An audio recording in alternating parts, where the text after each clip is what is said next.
Boa noite! Olá, como vocês estão? 7:50, como sempre, Dr. Lair Ribeiro, muito pontual, né, doutor? Dê boa noite aí para todo mundo. Boa noite, boa noite.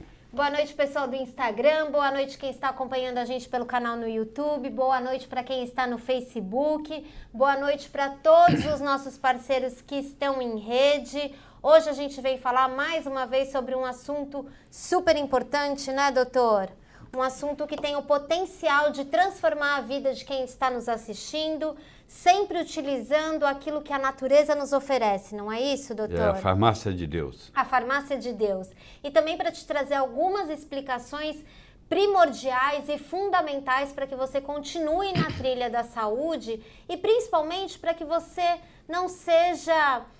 não é nem ludibriada a palavra, mas para que você não fique confuso, né? O que eu posso acreditar, o que eu não posso acreditar. O Dr. Lair Ribeiro tem um compromisso com quem está nos assistindo e sabe que a informação de qualidade é, de fato, a informação transformadora, certo, doutor? Certo. Então, boa noite para a Márcia, boa noite para a Tereza, boa noite para o Ricardo, boa noite para o Felipe, boa noite, doutor. Muita gente de Portugal assistindo o senhor e mandando aqui, muita gente de Minas também mandando um abraço.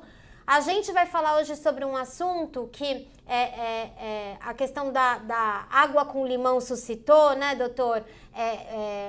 Foi colocado em dúvida se a água com limão faz bem ou não. E a gente vem hoje para dar um esclarecimento e, como sempre, aprofundar um pouco mais o assunto. Nós vamos transcender o assunto, né? Porque nós vamos falar do assunto de pH, nós vamos entrar na célula cancerosa, nós vamos mostrar a importância do limão, que tem 8.000 anos de uso, começando lá com a medicina ayurvédica.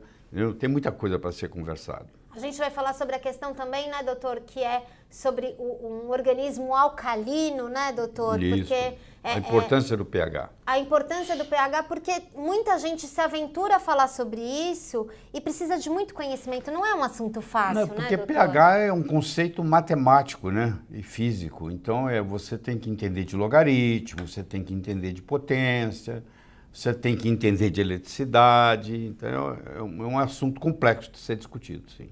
Muitas dúvidas já sendo enviadas aqui, as pessoas também se cadastraram e já mandaram muitas dúvidas. Toda essa polêmica da água com limão, doutor, ela foi traçada em volta de duas letrinhas que pH, né? Então eu acho que pra gente começar a nossa noite de hoje, boa noite, gente, todo mundo pedindo pro senhor mandar beijo Boa. E tal.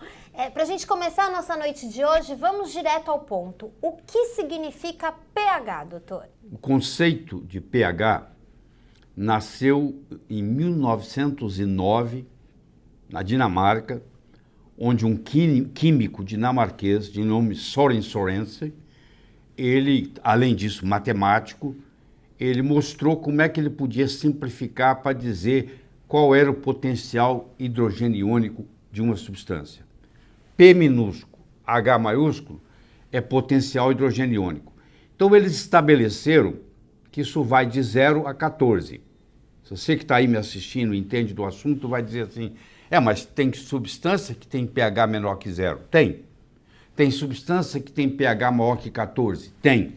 Mas é tão confuso e tão matemático que eles resolveram parar no 0 e parar no 14. É o que nos interessa para a medicina.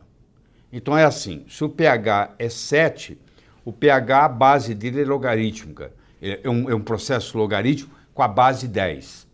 Então, se o pH é 7, ele é 10 elevado a 7. Está entendido? Então, o pH 7 ele é neutro. Ele não é nem ácido, nem básico. O que é abaixo de 7 é ácido. O que é acima de 7 é básico. Então, se eu pegar, por exemplo, o pH do estômago, se for o pH do ácido clorídrico sozinho, que é produzido pelas células parietais do estômago, o pH é de 0,8. Você tem uma ideia o quanto que o ácido clorídrico é poderoso. 0,8. Mas quando ele se mistura e ele faz o suco gástrico, onde tem não só o ácido clorídrico, mas o fator intrínseco, tem o pepsinógeno, tem a mucina, tem a água, isso sofre um processo de diluição. e o pH do estômago vai entre 1,8 e 2. E isso é produzido constantemente. Para você ter uma ideia, a produção de suco gástrico em 24 horas chega a 3 litros. Nossa, doutor. É uma reciclagem, tá? Chega a 3 litros. É em média 1,8, 2 litros. Mas tem casos onde chega a 3 litros. Então o movimento é muito grande ali.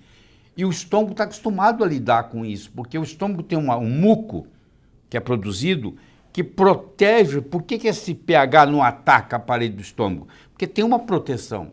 O estômago foi feito para conviver com 2 litros de suco gástrico, com pH 1,8, 1,9, 2, 24 horas por dia. É um órgão extremamente ácido. Aliás, isso depende a sua saúde depende disso. Infelizmente, com o passar dos anos, nós vamos perdendo essa capacidade de acidez no estômago, e isso, a partir dos 40, cria uma gastrite atrófica sintomática, com todas as consequências, porque o ácido clorídrico é responsável pela absorção dos aminoácidos, porque a proteína vai quebrar em aminoácido. Ele é responsável pela absorção da vitamina B9, que é o ácido fólico, a B12, que é a metilcobalamina. Ele é responsável pela absorção de pelo menos 15 minerais. Então, isso para a saúde é muito importante, muito importante. Então, o pH é essa medida de potencial hidrogeniônico que pode ir de 0 a 14. 0 a 6,9 é ácido, 7 é neutro, 7 acima de 7 até 14 é alcalino. Só para vocês terem uma ideia, por exemplo, a água pura destilada, tirando todos os minerais dela, ela tem um pH de 7. A água destilada, o pH dela é 7. Se eu pegar, por exemplo, a soda cáustica, que é o hidróxido de sódio, a soda cáustica tem um pH de 14. Entendeu? Então é isso que determina. Agora, a medida do pH, que é o pHmetro, é uma coisa, parece simples, mas é complicada. O pHmetro é um aparelho eletrônico, é um bom pHmetro, ele custa mais ou menos uns R$1.000, ele custa $250. Ele tem que ter todo um processo de calibragem para ele poder fazer pH de tudo, porque uma coisa é você medir o pH de uma água, outra coisa é você medir o pH de uma água com a substância orgânica junto. Por exemplo, você coloca um limão, aí já não, aquele reagente que pinga já não é confiável, porque o limão, como nós vamos discutir aqui, ele tem limonódio, limoneno, limonina, ele tem naringenina, ele tem camperol, são todas substâncias que podem interferir com aquele reagente. E quando a gente está fazendo o pHmetro e medindo o pH de uma substância, cada vez que você mede e vai mudar, você tem que recalibrar. Então é um processo altamente técnico, realmente fazer um pH e ficar confiante que é aquele mesmo. Tem que ter muita autoridade para falar no assunto e conhecimento, doutor, mas trazendo aqui um pouco para a realidade das pessoas. O senhor acabou de dizer que uma água neutra, né? Sim. Um pH 7. Água destilada. A água destilada. Isso tem uma diferença entre água doce e água salgada? Tem bastante diferença. Deixa eu explicar. 71% da superfície terrestre é coberta de água. Certo. 71%. Só que dessa superfície de água, 96,5% é salgada e 3,5% é doce. Então, a água doce, ela está nos rios, ela está nos lagos, ela está nos aquíferos e ela está nas geleiras, nos polos. O pH dela varia muito dependendo do lugar, da constituição, da poluição, do que tem lá, da vegetação e etc., do plâncton. Agora, vamos pegar o que interessa aqui nessa conversa nesse momento, vamos pegar o pH da água marinha, da água salgada. Isso aí vem uma preocupação muito grande, porque a última medida de pH antes da era industrial, a era industrial começou, historicamente, em 1760, que é o início da Revolução Industrial, 1760. Então, a última medida que tem do pH do oceano, antes da era industrial, foi 1751. Eles fizeram a medida e naquela época o pH do oceano era 8,25. Quer dizer, o pH alcalino. Anos depois, muito tempo depois, fizeram em 1996, quer dizer, depois que já passou tudo isso, o pH do oceano caiu para 8,14.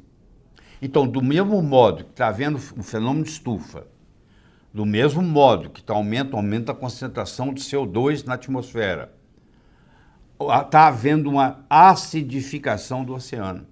Do mesmo modo que o oceano está subindo, nos últimos 300 anos ele subiu 20 centímetros e continua subindo o nível do mar, o pH do mar também está caindo. Isso também é uma preocupação muito grande, porque cada ser vivo ele tem um pH que ele pode viver. Por exemplo, o ser humano, o sangue dele tem que estar entre 7 e 7,8. Se tiver abaixo de 7, ele morre por acidose. Se tiver acima de 7,8, ele morre por alcalose. Cada animal, cada bactéria, cada ser vivo, ele tem um pH que ele vive. Então, eles estão muito preocupados porque a queda do pH no oceano vai começar a incomodar a vida dos plânctons, dos corais, e vai mudar o ecossistema tremendamente. E é muito preocupante isso, porque nós estamos jogando toxinas. A 99,99% das toxinas são ácidas. O resíduo da nossa alimentação, a grande maioria é ácida. Então, se você come uma carne, por exemplo, o que vai sobrar é acidez. Então, nós temos... E o nosso corpo tem que trabalhar em alcalinidade. Nós vamos discutir isso aqui. O nosso corpo é ligeiramente alcalino, porque o pH do sangue, ele é de 7,35 a 7,45. 7,4 é o ideal. Quer dizer, 7,4 já é para o lado alcalino. Se tudo que você ingere, quase tudo, eu diria que 90% do que você ingere, no final do metabolismo é ácido, o corpo está sempre brigando contra essa acidez. Isso que eu ia lhe perguntar, doutor. O senhor está explicando aqui para a gente uma importância, então, de você ter um sangue que seja... tenda a alcalinidade, mas que ele fique nessa medida. E o que faz essa regulação? O que faz o sangue oscilar entre ácido e alcalino? Tem 3 mecanismos. O principal deles é o sistema tampão, que é feito pelo ácido carbônico, H2CO3, que é uma substância anfótera. Desculpe a terminologia. A substância anfótera é aquela que no meio ácido funciona como base, como alcalino, e no meio alcalino funciona como ácido. Ela equilibra. Então, o H2CO3 faz esse equilíbrio. Apoiado por 2 órgãos, os pulmões e os rins. O pulmão é responsável pela eliminação do CO2, do dióxido de carbono. Se eu acumular dióxido de carbono, eu tenho acidose. Se eu eliminar dióxido de carbono demais, eu tenho uma alcalose. Vou dar um exemplo. Eu peguei uma pneumonia e eu começo a fazer uma hiperventilação por causa da pneumonia. Eu desenvolvo uma alcalose respiratória. Eu agora vou diminuir a minha concentração de CO2. O pulmão, ele faz uma reação muito rápida. O rim não. O rim já trabalha a longo prazo.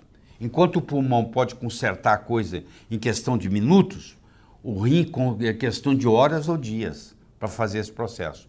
Mas são 3 mecanismos que fazem o sangue ficar entre 7,35 e 7,45. É o sistema tampão do ácido carbônico, H2CO3, são os pulmões liberando ou segurando o CO2 e o rim, que pode liberar mais ácido ou mais base, porque o H2CO3 ele vai ser quebrado num ânion e num cátion.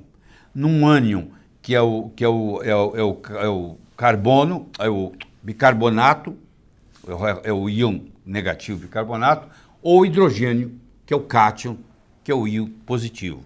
Então, dependendo da situação, o rim vai eliminar mais hidrogênio ou mais bicarbonato. Então, juntando o rim com o pulmão, os rins com os pulmões, com o sistema tampão, isso faz equilibrar. Todas as doenças, na sua grande maioria, elas vêm acompanhadas de acidez. Por exemplo, o câncer. você vai ver aqui na nossa discussão, que a célula cancerígena, ela vive no mundo ácido. Não é só o câncer. O vírus gosta no mundo ácido, a bactéria gosta do ácido, o fungo gosta do ácido, o parasita gosta do ácido. Então, olha que interessante. Quando eu tenho um ambiente de acidez no meu corpo, eu tenho uma predisposição a formar o que se chama biofilmes. Eu tenho a predisposição a formar colônias de bactérias, de vírus, de fungos, de parasitas. Isso acontece muito no câncer, porque nós vamos ver depois aí durante a discussão que o câncer ele desenvolve no meio ácido. Quando eu tenho uma acidez crônica, eu tenho uma predisposição ao câncer. Um dos mecanismos para chegar no câncer é a acidez. Por quê? Porque a acidez diminui o oxigênio. A alcalinidade aumenta o oxigênio.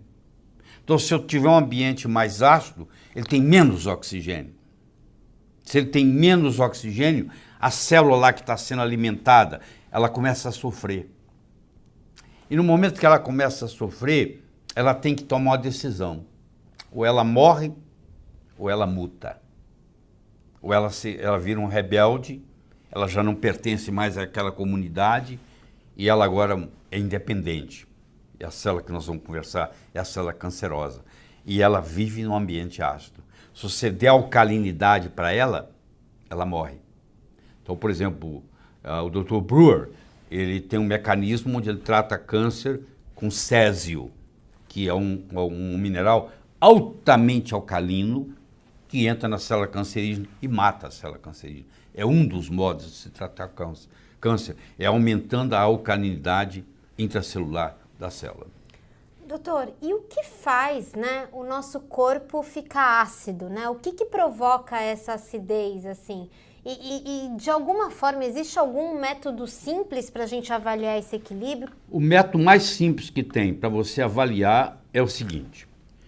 Depois que você deita na horizontal, se você passar mais de 6 horas na horizontal, há um equilíbrio entre o seu pH do sangue e o seu pH da urina. Então, feito esse equilíbrio, se eu medir o pH da minha urina, primeira urina da manhã, e ele der, vamos supor, 6,5, e eu tenho que somar mais 0,8, vai dar o pH do sangue. Então, se eu estou com pH urinário matinal de 6,5 e eu fiquei deitado por mais de 6 horas, eu posso usar a fórmula onde eu acrescento 0,8. Então, o pH do sangue vai estar 7,3. Então, o pH urinário ideal na manhã seria entre 6,4 e 6,6. Mas isso também depende muito do que eu comi no dia anterior. Essa variação de pH urinário é esperado. O que você não pode é variar muito o pH sanguíneo. Se eu ingerir um alimento que é ácido, o rim vai ter que eliminar esse excesso de acidez. Então, essa urina vai estar com pH mais baixo. Entendeu? Então, esse equilíbrio é feito via urina. Então, se eu pegar a urina, a mesma coisa acontece com a saliva, tá bom? Depois que eu ficar 6 horas deitado no horizontal, eu também posso usar o pH da saliva e somar 0,8, para ter uma ideia de qual é o meu pH. A pessoa que está internada, que está no CTI, que tem um distúrbio qualquer, infeccioso, uma septicemia, ela desenvolve um desequilíbrio ácido-base, entendeu? Chamado desequilíbrio ácido-base. Aí ela faz a gasometria e a pessoa que está acostumada, o médico que está acostumado a trabalhar com isso, ele vê a gasometria, ele vê o que está faltando, o que está sobrando, como é que traz esse equilíbrio de volta. Porque se houver um desequilíbrio ácido básico e não houver um tratamento apropriado, imediato, aquela pessoa pode morrer em consequência daquilo. Se eu desenvolvo uma acidez crônica, eu tenho uma predisposição a infecções de vírus, a infecções de bactérias, a infecções de fungos e a infecções de parasita e, finalmente, câncer.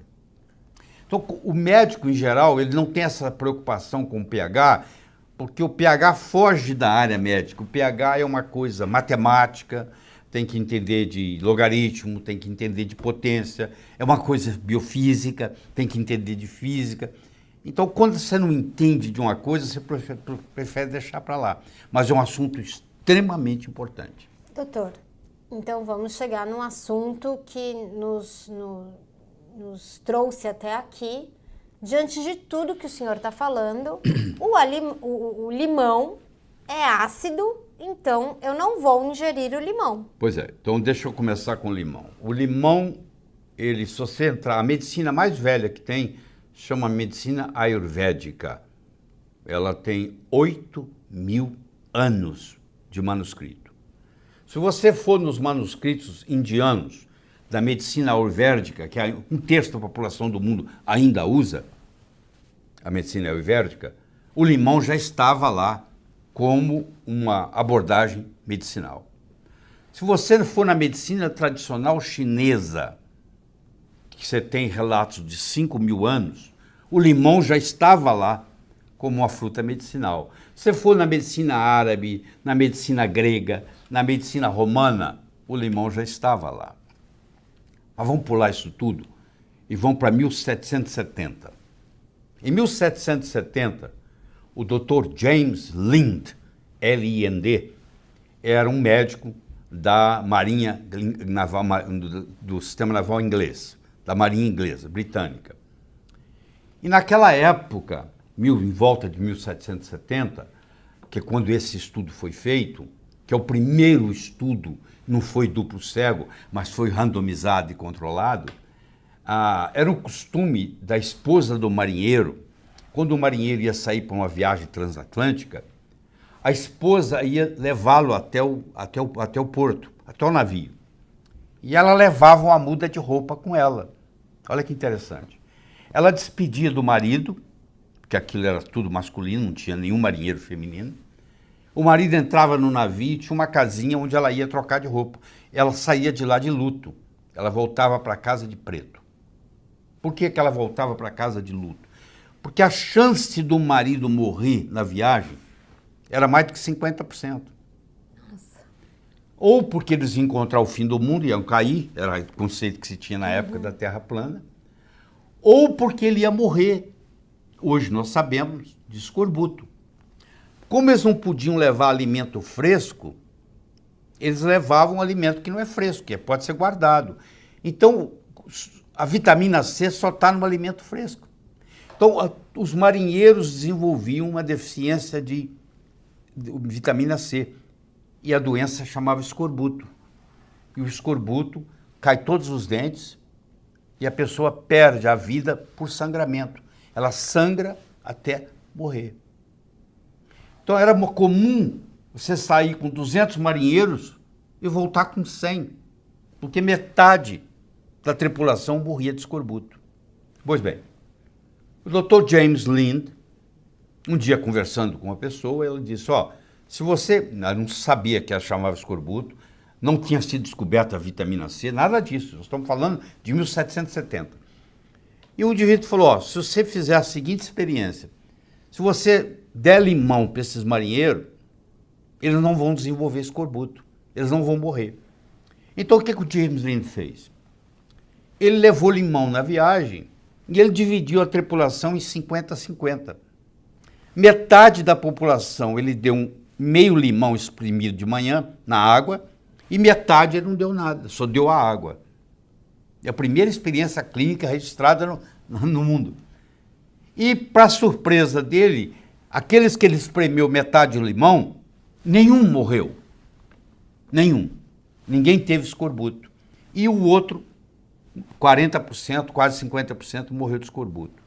Você imagina, uma situação dessa, ele levou de volta para a Inglaterra, apresentou, e entre o Dr. James Lind descobri que meio limão espremido de manhã acabava com a mortalidade por escorbuto na viagem, e a Marinha Britânica oficializar o limão de manhã, passaram-se 261 anos. Não é possível, doutor. 261 anos. Com uma evidência desse porte. Você tem uma ideia, como é que demora uma descoberta científica chegar no consultório. Então, entendeu? Uma coisa impressionante. Bom, então ele mostrou isso. E nós temos escorbuto até hoje, tá? Não é uma coisa de marinheiro. mineiro que trabalha em Minas, que ficam lá no fundo, moram lá dentro, tem escorbuto. Você que está nos assistindo, que não tem uma boa alimentação, que não ingere vegetal, que não ingere fruta, você tem escorbuto, só que ele é subclínico. Você escova o dente, tem um sangramento, você pergunta para o dentista o que aconteceu, a gengiva está com problema periodontal, e faz tratamento, faz cirurgia. Isso tudo seria corrigido com limão espremido de manhã. Entendeu? Agora vamos conversar sobre a história aqui. Eu faço em mim mesmo limão espremido há 22 anos. É mesmo, doutor? Toda manhã eu faço isso.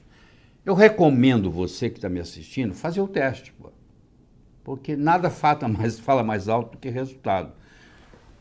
Se você for na literatura, escuta, aqui tem gente aí que fala de ciência, mas não mostra a ciência.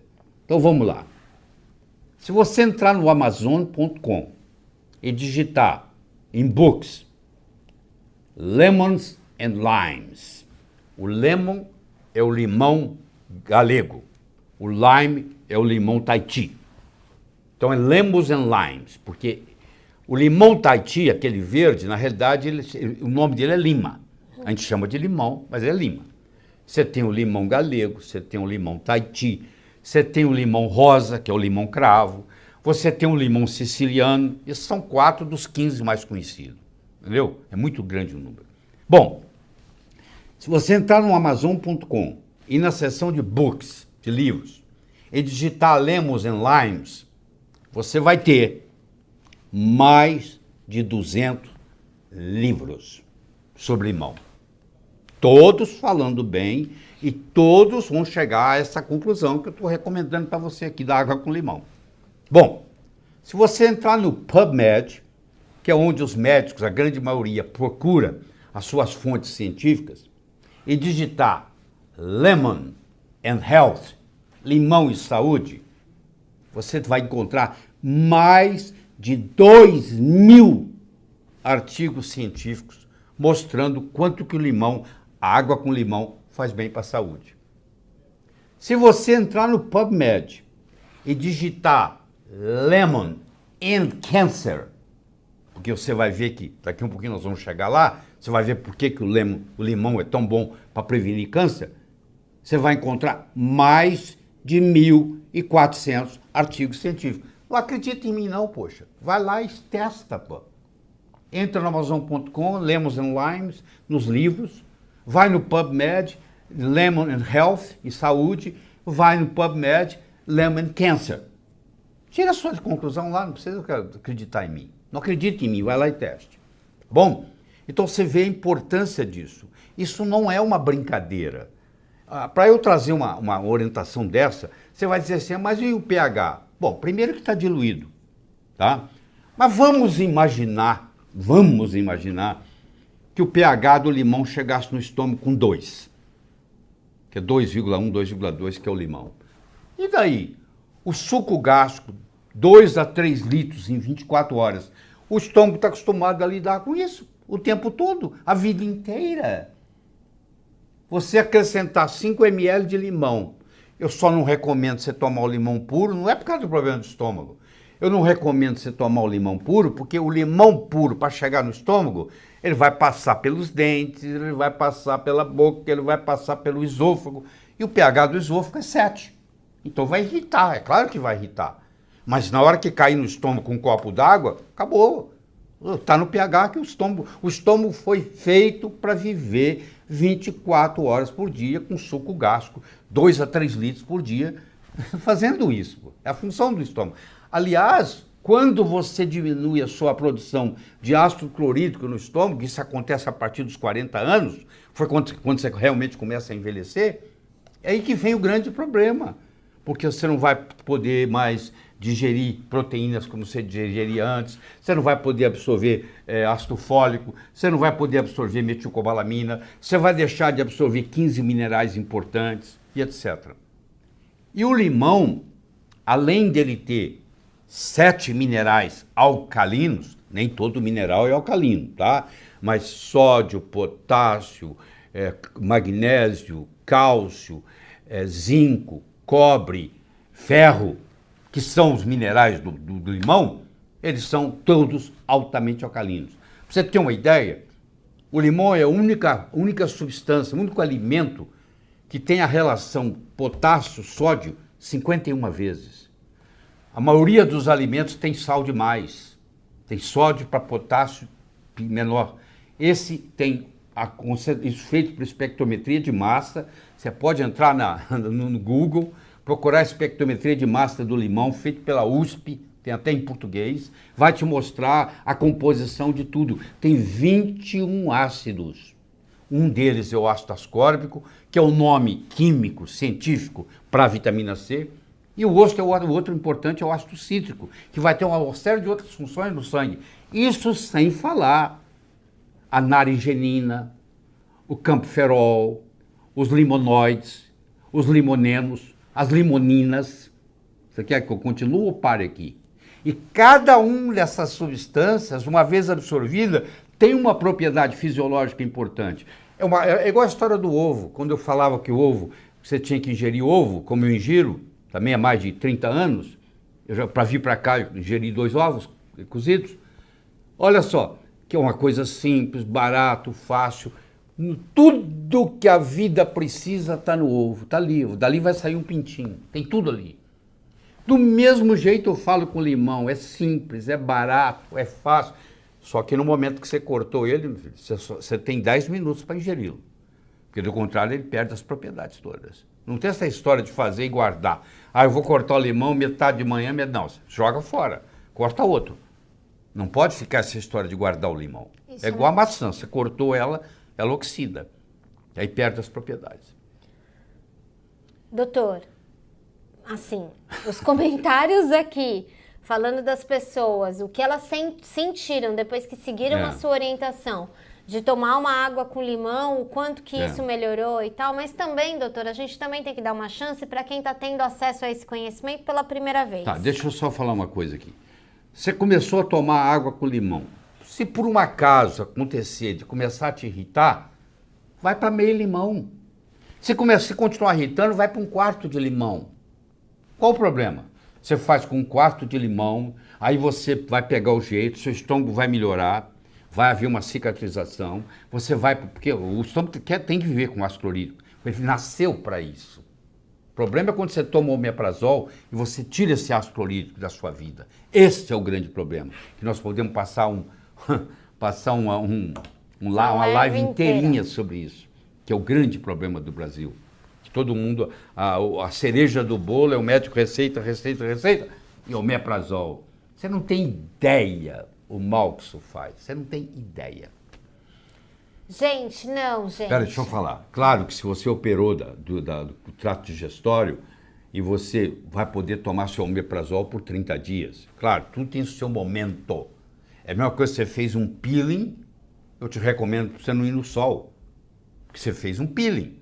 E se você tiver que ir, você tem que passar bastante filtro solar. Porque aquele momento é diferente. Então, no momento de um pós-operatório, no momento de um tratamento de uma úlcera gástrica, você vai tomar seu omeprazol por 30 dias. Tudo bem. Está lá. Passou de 30 dias, já é problema. Entenderam?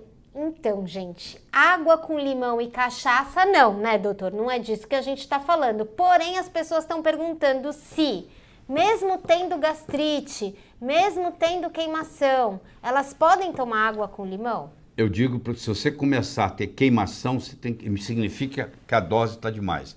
O Paracelso dizia, a diferença entre o remédio e o veneno está na dose. Isso está dizendo para você que o que você está tomando está demais. Você vai diminuindo até acabar a sintomatologia. Você fica naquilo por um período, aí você aumenta, até sem sintoma. Ninguém precisa viver com queimação. Agora você estoura que não sei o que não vai acontecer, vai fazer mal. Que fazer mal? É a fruta mais medicinal que tem na história. Vai para a literatura, vai estudar isso. Onde é que você encontra camperol? Onde é que você encontra naringerina? Onde é que você encontra limonoide? São substâncias altamente benéficas para a saúde. Estão tudo no limão. Só testar para ver, né, doutor? Agora, o senhor falou do ácido clorídrico. Engraçado, nós estamos aqui discutindo. O pH de um refrigerante, eu não vou falar o nome, chega a 2, 2,5. Ninguém está reclamando, porque tem gente que toma 1 litro de refrigerante por dia. Agora, deixa eu falar outra coisa. O limão, quando ele entra, você toma ele, ele é ácido. Mas logo, logo ele é absorvido e ele vira alcalino. Porque os minerais, os ácidos vão ser utilizados pelo metabolismo e os minerais vão fazer a alcalinidade. Então, no fundo, no frigir dos ovos, ele é um alimento alcalino. Um alimento alcalino, a gente já está entendendo que quando você consome, você utiliza algumas técnicas para tornar o seu corpo alcalino, você está mais protegido? Sim, não tenha dúvida. E você também, o jovem é alcalino, o velho é ácido. À medida que você vai envelhecendo, você vai ficando acídico, entendeu? Infelizmente, envelhecer é ficar acídico. Tu alimenta, por exemplo, você gosta de carne, tudo bem, eu também gosto. Mas se você comer carne demais, o frigir dos ovos da carne é muito acídico. Você tem que fazer alguma coisa alcalina para compensar. Porque todo o nosso metabolismo, o lixo dele final é acídico. É acídico. Porém, tem um ácido bom, que é o ácido clorídrico, né, doutor? Então, o ácido clorídrico, ele é produzido no estômago. Ele, quando é produzido pelas células parietais, que são as mesmas células que produzem o fator intrínseco, e eles têm que baixar o pH do estômago para quando a comida que passa do estômago para o duodeno, aí deixa de chamar comida e chama quimo, Q-U-I-M-O, quimo. Quando o quimo cai na parte inicial do duodeno, quanto mais ácido for o quimo na parte inicial do duodeno, maior será a produção de um hormônio chamado secretina. Aliás, secretina foi descoberta em 1902.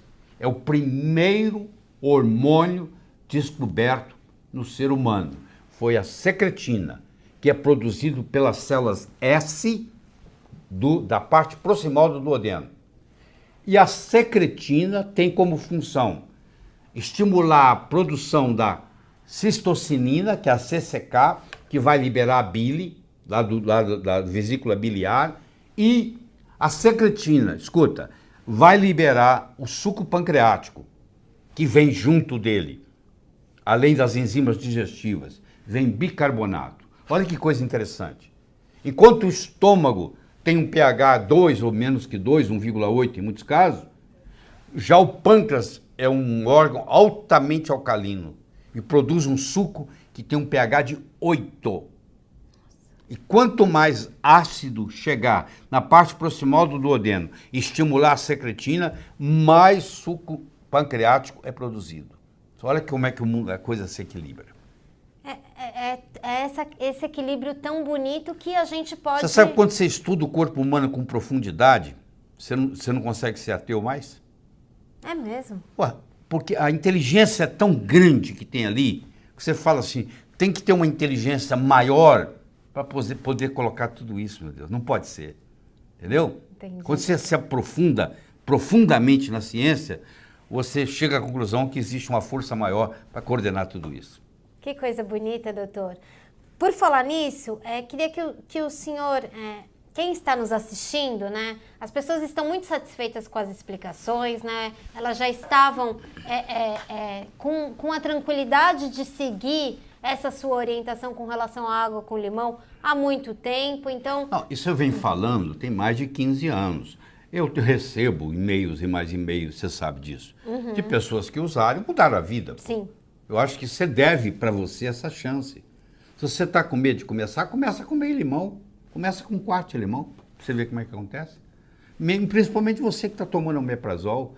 É um jeito de você de se desmamar do omeprazol. Eu não estou falando de separar o omeprazol de uma vez, não.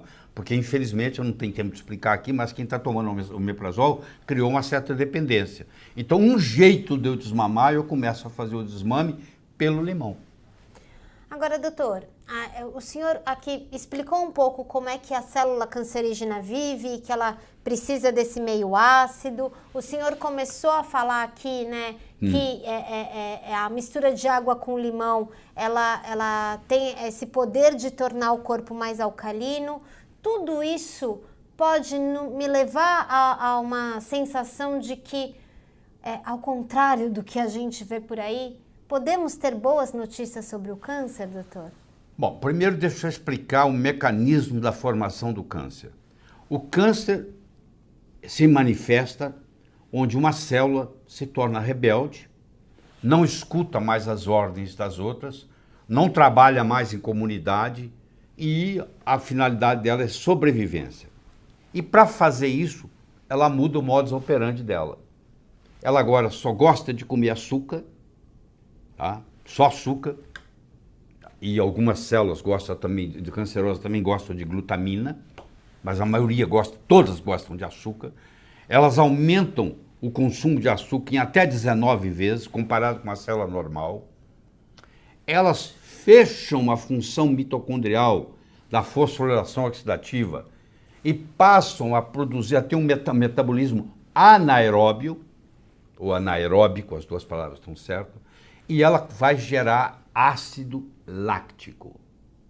Esse ácido láctico, se continuar sendo produzido pela célula, vai matar a célula. Então a célula desenvolve um mecanismo onde ela joga esse ácido láctico para fora. Sabe como é que ela faz isso? Ela equilibra o pH com a entrada maior de sódio. Então a célula cancerosa, ela tem um núcleo maior do que a célula normal, ela tem um pH maior intracelular e fora dela, no meio intersticial, fica extremamente ácido. Ela tem um metabolismo anaeróbio e ela perde a sua habilidade de morrer, que chama apoptose. Ela se libera da apoptose e ela se torna imortal. Então, ela começa a dividir, a dividir, a dividir. Você imagina um carro. O carro tem o acelerador e o carro tem o freio.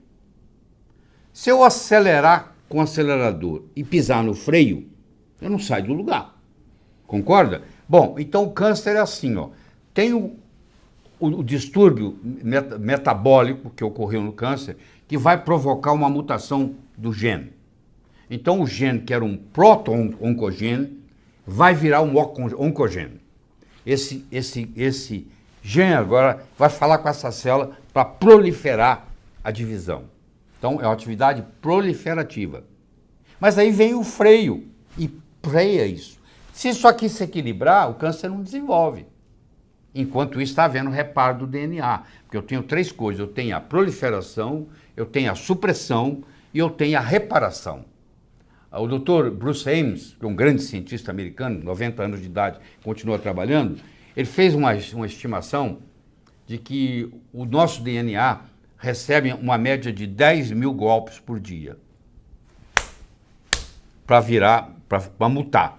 Mas só que existem enzimas reparadoras que vão lá e consertam o estrago. Agora, se eu tiver o meu processo de reparação prejudicado, ou o meu processo de supressão prejudicado, ou o meu processo de proliferação aumentado, eu crio ali um tumor. E esse tumor, ele pensa assim, o que ele quer ser quando crescer? Ele quer viajar, ele quer migrar. Então a ideia dele é sair dali pelo sangue ou pela linfa e ir para outro lugar. E lá ele vai criar uma metástase. E para criar essa metástase, ele precisa de fazer um acampamento. Ele precisa de criar novos vasos para alimentar ele lá, para o açúcar chegar lá. E ele cria uma coisa chamada angiogênese. Então ele cria nova vasculatura para se alimentar. Agora você me faz a pergunta de novo. Então, doutor, sabendo disso tudo, há boa notícia sobre o câncer? Há muita boa notícia sobre o câncer. Só que, infelizmente, a oncologia clássica não está interessada em usá-las. Tá bom? A oncologia clássica, ela usa a quimioterapia, a radioterapia e a cirurgia. Existem momentos para quimioterapia? Existe. Existe um momento para radioterapia? Existe. Existe um momento para cirurgia? Existe. Mas se o único instrumento que você tem é um martelo, todo o problema você pensa que é prego. Então, o radioterapeuta, ele só faz terapia. O oncologista, ele só dá químio. O cirurgião oncológico, ele só faz cirurgia. E eles não querem ver mais nada. Então, eu vou te falar. Existe um exame hoje, aliás, não é agora, esse exame está no mercado, tem mais de 11 anos. Ele chama RGCC, tá? Research Genetics Cancer Center. Ele está na Grécia. Não é porque é um exame grego, ele é um exame suíço, que por questões burocráticas, para se servir o mundo inteiro, ele foi colocado na Grécia, numa ilha grega. E ele faz uma série de coisas. Você manda 10 ml de sangue e eles detectam se existe célula circulante cancerosa no seu sangue. Porque a mulher pode falar assim, ó, eu tirei, meu médico falou que tirou tudo. Bom, tirou tudo, e como é que ele sabe? Ele tem que medir no sangue para ver se não tem célula no sangue. Ele tirou tudo, daqui 5 anos ela aparece com outro câncer. Você que está me assistindo aí, você que já teve câncer e já teve recorrência. Você lembra a primeira vez? O médico falou para você que você estava curada. Depois passaram 5 anos, está curado. E aí com 6, 7, 8 anos apareceu de novo, agora em outro lugar, outra coisa. Por quê? Porque as células estavam aí. Então, se eu sou capaz de medir essas células no sangue, eu vou dizer, ó, a cirurgia foi ótima, mas não está curado. Tem alguma coisa para fazer. O bonito do RGCC, que também é chamado de biópsia líquida, é que você pode fazer um teste. Escuta o que eu vou falar. O resultado, que vem em 15 dias, tem mais de 120 substâncias testadas. Tem gente que resveratrol é bom, tem gente que resveratrol não é bom. Tem gente que aquele quimioterápico A é bom, o B não vale nada. E quem sabe você está recebendo o B e não o A. Você, quando está com uma infecção e o antibiótico não tá funcionando, você não faz um antibiograma para ver se aquele antibiótico, se aquela bactéria é sensível àquele antibiótico? Pois aqui nós chamamos de sensibilidade quimioterápica. Como é que você vai receber uma quimioterapia se você não sabe, o seu médico não sabe, se aquele químio está atuando ou não? Você vai dizer assim, e ele disse que é pela redução do tumor. Mas o tumor não é a doença. O tumor é o sintoma da doença. Só porque eu estou diminuindo a sua febre, significa que eu estou tratando da sua infecção. A febre é apenas um sintoma. O tumor é um sintoma. Eu já vi gente reduzir o tumor e morrer, eu já vi gente aumentar o tumor e sobreviver. Então aí começa o primeiro problema. Se você usa o tumor como parâmetro e você pensa, é uma ingenuidade, com tanto estudo que tem hoje, de que o tumor diminuindo você está resolvendo o câncer, não. Eu tenho que tirar a prova dos 9. Eu tenho que ver se tem célula cancerosa circulante no sangue. Eu tenho que ver quais são, mesmo os nutracêuticos que eu posso usar. Será que esse nutracêutico, para esse paciente, funciona? Ele pode funcionar para esse, pode não funcionar para aquele. Cada um é individual. Então, se você vê o câncer desse jeito, você tem uma série de opções. Mas se você dá a mesma coisa para todo mundo, cara crachá, nós vamos ter essa situação que nós temos aí. Eu sei que o que eu vou falar vai mexer com você, mas eu vou dizer. Porque eu tenho, se alguém quiser me processar, eu tenho como provar. Nos últimos 50 anos, a mortalidade do câncer não mudou. É jogo estatístico que eles fazem. Porque é assim, ó, se diz que um câncer está curado, se você passar 5 anos sem ter recidiva. Se você tiver recidiva com 5 anos e 1 mês, está fora da estatística. E como hoje os cânceres são diagnosticados mais precocemente, por causa das abordagens diagnósticas serem melhores, você fica mais tempo com câncer.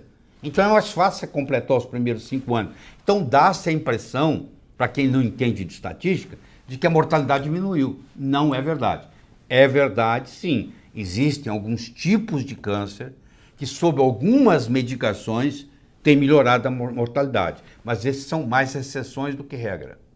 E eu vou dizer de cara alguma coisa para você aqui.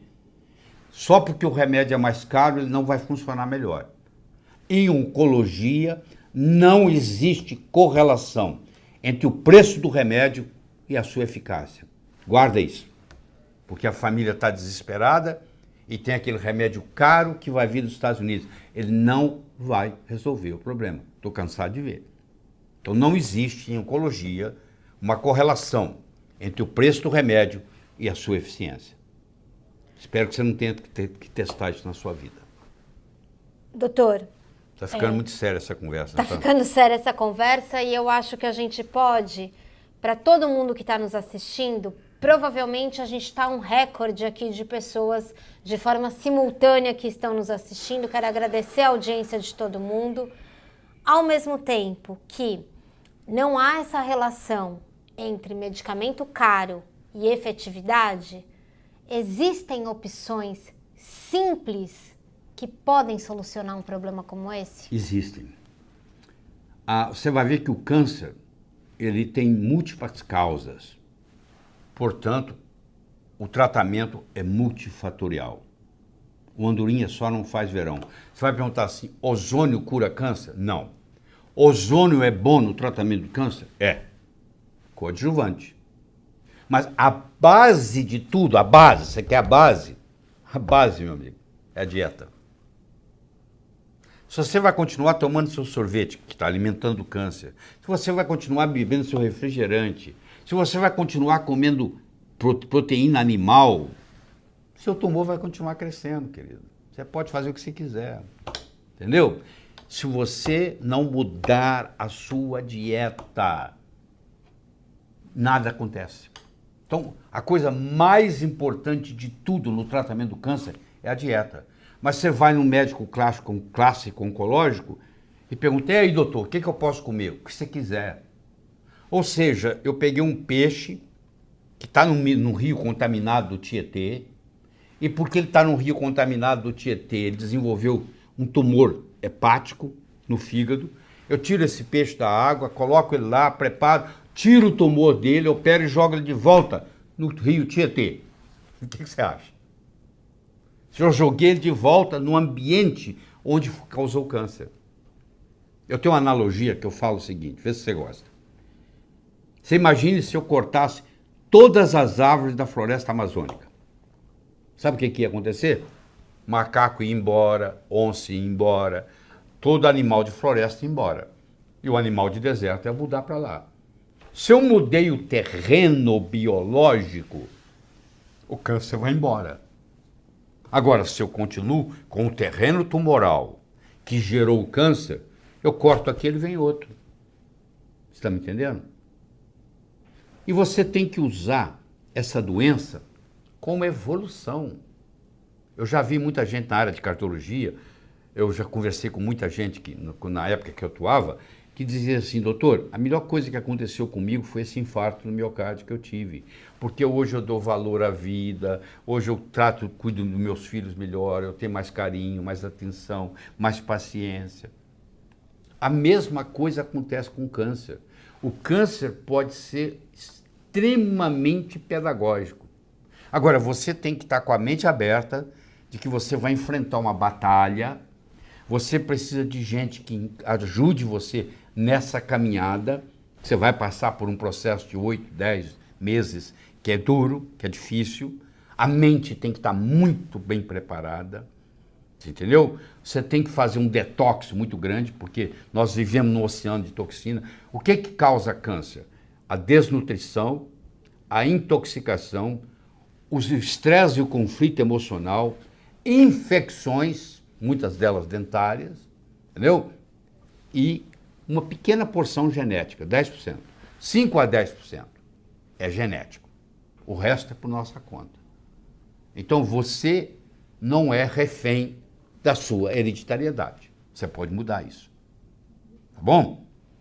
E você tem que ser o protagonista da história. Não é entregar a sua saúde na mão de um médico, de quem quer que seja, o melhor que ele seja. Porque a responsabilidade é sua de passar por essa caminhada. Doutor, eu estou sentindo que as pessoas que estão aqui com a gente estão prontas para escutar o que o senhor tem para falar para o câncer. Para falar sobre o câncer e para falar para quem tem câncer. Nós estamos chegando a 1 hora de live. O nosso compromisso hoje aqui em trazer as informações e as recomendações sobre um assunto estão chegando ao fim. Eu vou encomendar só para o senhor, diante de tantos e tantos e tantos comentários, que o senhor prepare alguma coisa sobre o câncer para a gente voltar a falar. Eu acho que as pessoas estão prontas para escutar tudo que o senhor tem estudado sobre o assunto. Podemos assumir esse compromisso? Podemos assumir. Câncer é um assunto que eu estudo muito, com profundidade, vou nos congressos, vou para a Alemanha, fico lá 10 dias por ano, em Baden-Baden, vou para clínicas, vou para a clínica de Paracelso na Suíça e acompanho o que está acontecendo. Tem muita coisa revolucionária, muita coisa. Agora, se nós ficarmos nessa mesmice que você conhece, se você já teve o problema, ou alguém na sua família já teve o problema, você sabe muito bem o que eu estou falando. Você não sabe?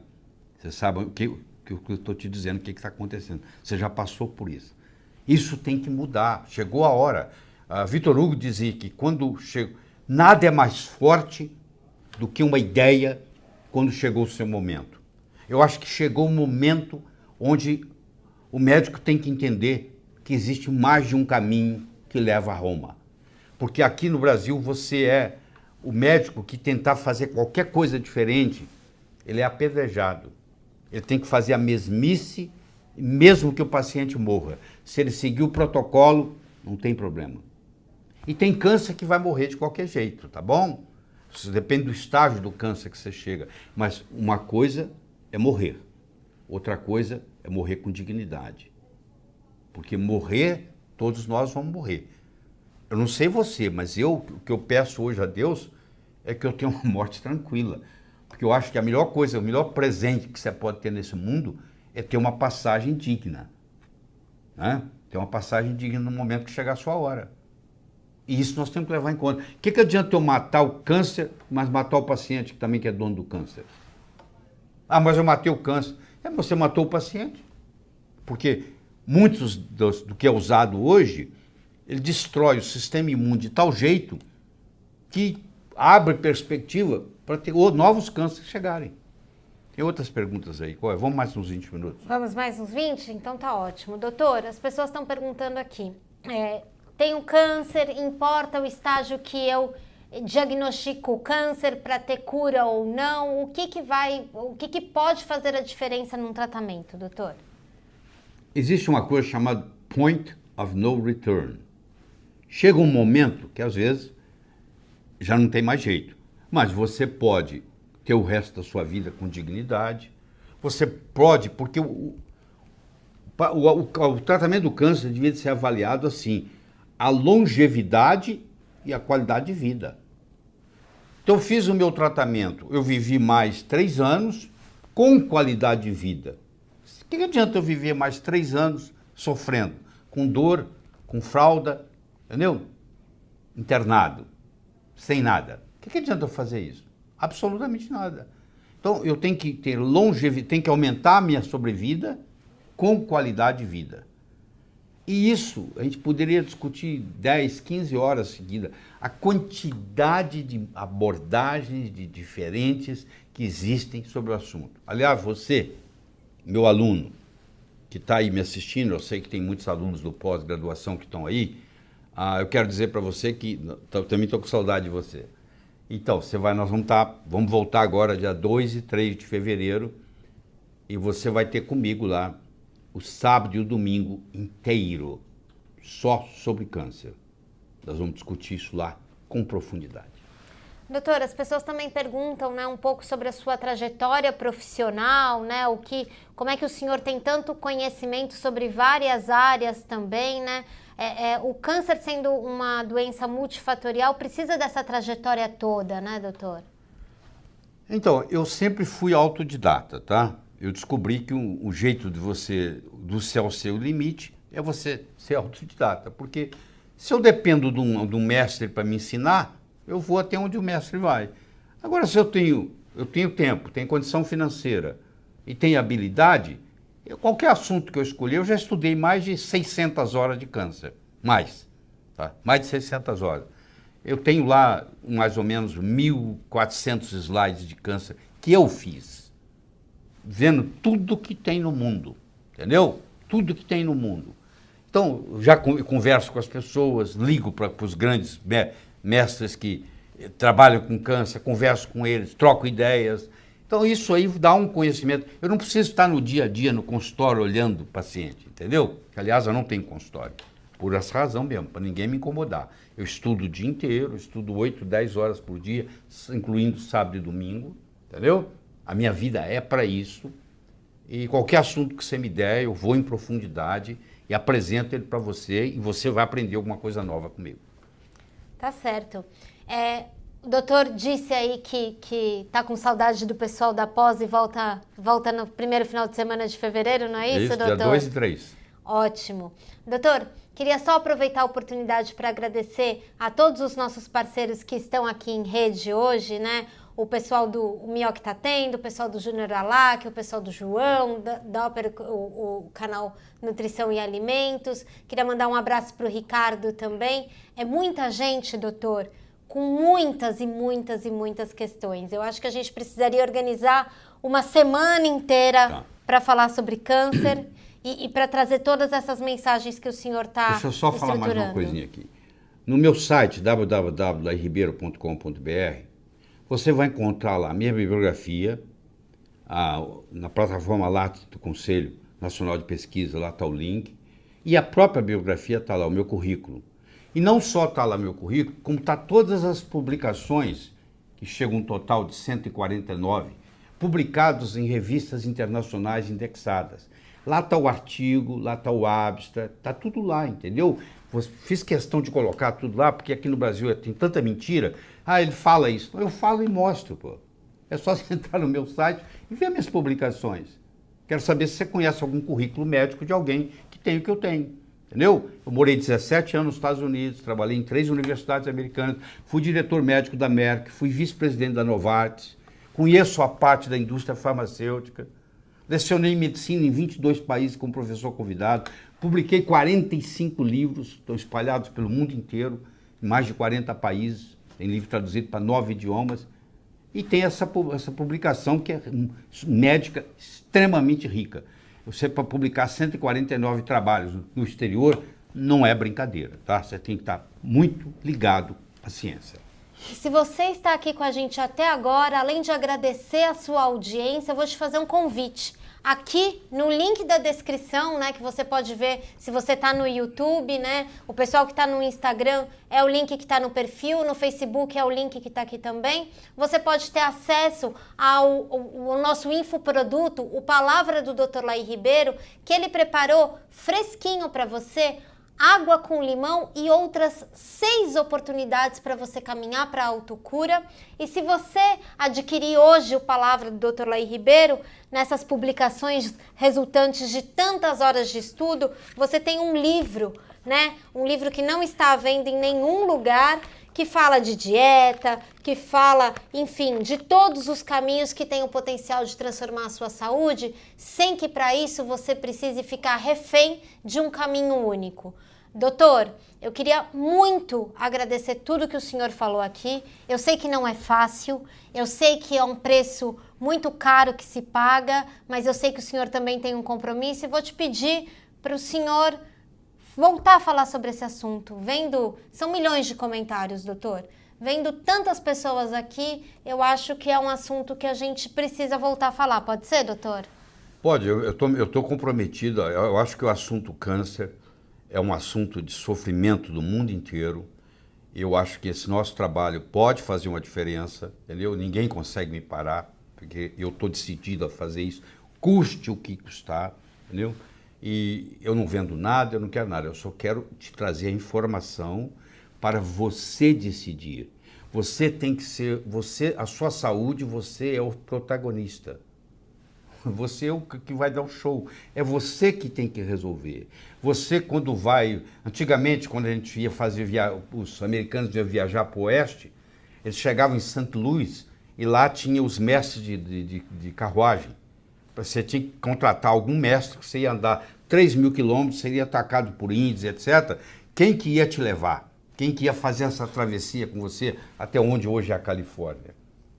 Então, eu vou fazer a analogia aqui para você. Você foi diagnosticado com câncer. Você vai ter que viajar para o oeste. Você vai ter que ir de St. Louis até a Califórnia. É uma viagem perigosa. Tem ataques, tem tudo. Quem é que você vai escolher para te levar? Qual o médico que vai te acompanhar? Você tem que saber escolher isso com carinho. Você tem que ter segunda opinião. Você tem que chegar para o médico e falar assim, doutor, o que eu vou ser tratado como? Eu vou fazer isso, isso, isso. O senhor pode me mostrar 3 ou 4 ou 5 pacientes que o senhor fez isso, isso, isso e saiu bem? Se ele te falar, mostrar, ele está de boa vontade. Se ele falar para você que isso não acontece, que ele não pode fazer isso, você já começa a desconfiar. Porque se ele não pode te mostrar o resultado que ele vem tendo, tá? Uma coisa é ele falar, vai curar tanto. Outra coisa é ele mostrar. Ele mostra para você o que ele fala. Qual o resultado? Porque na hora que eu olho a estatística como ela deve ser olhada, eu vou dizer para você de novo, não só sou eu não. Nos últimos 50 anos não houve mortalidade na maioria dos cânceres. Na maioria. Na grande maioria. Tá bom? O assunto é forte. Enquanto o doutor prepara mais e mais conteúdos e informação para você, eu sugiro, veja aqui no link se o Palavra do Dr. Laí Ribeiro pode ser a sua companhia e se você tiver a oportunidade, esse livro pode chegar aí na sua casa para ficar na sua cabeceira. Mas está escrevendo mais livro, né, doutor? Estamos escrevendo, inclusive, um sobre câncer. É isso, mais novidades para você.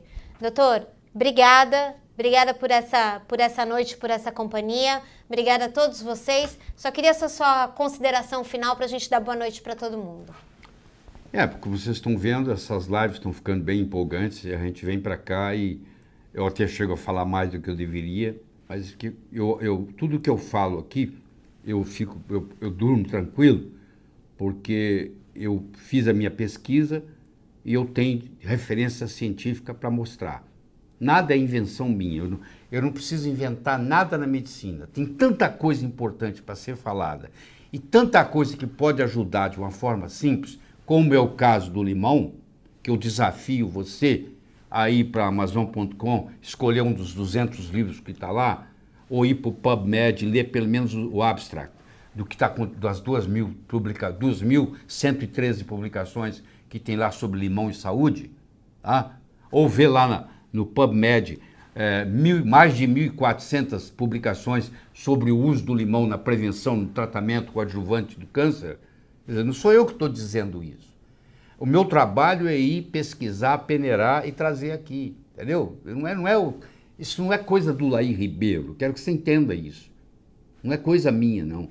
O meu trabalho é ir garimpar o que está acontecendo no mundo, em qualquer área. Você pode falar em esclerose múltipla, eu sei. Você quer falar na esclerose lateral amiotrófica? Eu sei. Você quer falar na cardiologia? Eu sei. Eu faço tudo. Eu estudo a medicina inteira. Eu tenho alunos na sala, praticamente todas as especialidades. Eles ficam comigo 18 meses, tá? 18 meses, aprendendo, questionando, 2 microfones abertos, respondendo perguntas o tempo todo, tá bom? É isso aí. Gente, muito obrigada. A gente volta muito em breve com mais informações. Você pode nos acompanhar nas redes sociais do doutor, né, doutor? Também, além de tudo isso que ele faz, ainda arruma tempo para trazer conteúdo de qualidade para quem te segue, não é isso, doutor? O Instagram tá aí para vocês. Tem novidade 3, 4 vezes por semana. Não é? E vai continuar assim. É isso, a gente adora o pessoal do Instagram, né, doutor? O doutor tem um baita carinho. O pessoal do Facebook e do YouTube também, não precisa ninguém ficar com ciúme. Obrigada, gente. Até mais. Vamos deixar só um parabéns, que amanhã é aniversário de São Paulo. Parabéns para os paulistanos todos. Tchau, gente. Até mais. Tchau, tchau.